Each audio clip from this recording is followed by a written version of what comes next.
Bienvenue. Aujourd'hui, on va soulever le capot de l'intelligence artificielle. L'idée, c'est de comprendre ce qui se cache vraiment derrière ce qui ressemble de prime abord à de la pure magie.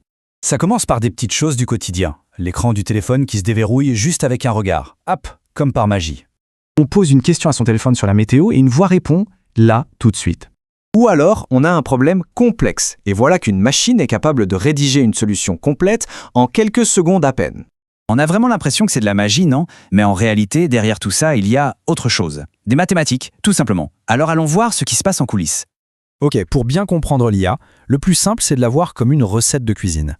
Et cette recette, en fait, elle n'a que trois ingrédients essentiels. Tout IA repose sur ces trois piliers. D'abord, les données. C'est le carburant. Sans une quantité absolument massive d'informations, un modèle d'IA ne sert à rien. Ensuite, il y a les algorithmes. Ça, c'est la recette, le mode d'emploi qui dit à la machine comment traiter toutes ces données. Et enfin, le matériel. On peut voir ça comme des fours surpuissants, notamment les fameux GPU, les processeurs graphiques qui font tourner ces recettes à une vitesse hallucinante. Maintenant, le plus fascinant dans tout ça, c'est la recette en elle-même, l'algorithme. Pour comprendre comment ça apprend, on va utiliser une autre image, celle d'un gâteau à plusieurs étages. C'est exactement le principe des réseaux de neurones. Alors, un réseau de neurones, qu'est-ce que c'est au juste? Eh bien, c'est une structure informatique qui essaye d'imiter, de façon très simplifiée bien sûr, le fonctionnement de notre cerveau. L'idée, c'est de connecter des milliers, voire des millions de petites unités de calcul entre elles pour qu'elles apprennent à reconnaître des motifs. Reprenons notre gâteau. Tout commence à la base, avec la première couche, la couche d'entrée. C'est là qu'on donne au système les données brutes. Par exemple, si on veut lui apprendre à reconnaître un chat, on lui donne tous les pixels de la photo d'un chat. Et c'est là que ça devient intéressant. L'information passe ensuite à travers les couches cachées du gâteau. C'est le cœur du réacteur. Une première couche va peut-être détecter des choses très simples, comme des lignes, des bords, des couleurs. La couche suivante va assembler ces lignes pour reconnaître, disons, des oreilles pointues ou une texture de fourrure. Chaque couche affine l'analyse, en partant du plus simple pour aller vers le plus complexe. Et tout en haut du gâteau, on arrive à la dernière couche, la couche de sortie. Après avoir analysé tous ces motifs à travers les différents étages, le réseau donne son verdict. Sa prédiction finale: ok, il y a 90% de chances que cette image soit un chat. Et ça nous amène à une question qui est juste fondamentale. Le processus est tellement complexe, avec des millions de connexions qui s'ajustent toutes seules, qu'il devient souvent impossible, y compris pour les ingénieurs qui l'ont conçu, de savoir exactement pourquoi l'IA a pris telle ou telle décision. C'est le fameux problème de la boîte noire. Cette opacité, cette boîte noire, ce n'est qu'une des failles du système. Parce qu'une fois qu'on a compris comment ça marche, il faut surtout comprendre là où ça ne marche pas.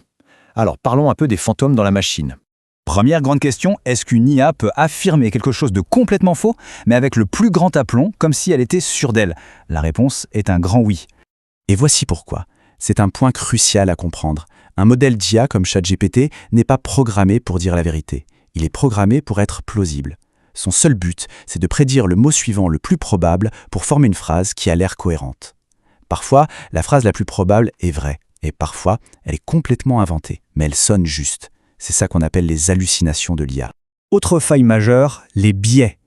Un système d'IA ne sera jamais meilleur que les données qu'on lui donne à manger. Si les données sont biaisées, le résultat sera forcément biaisé. L'exemple le plus connu, c'est cette fameuse étude du MIT sur la reconnaissance faciale. Résultat, certains logiciels atteignaient 99% de précision pour les hommes blancs, mais ce chiffre s'effondrait à 77% pour les femmes noires. La raison n'est pas une mauvaise intention, c'est juste une conséquence technique. Les données d'entraînement manquaient cruellement de diversité. Et puis il y a ce coût caché, celui dont on parle beaucoup moins, l'impact sur l'environnement.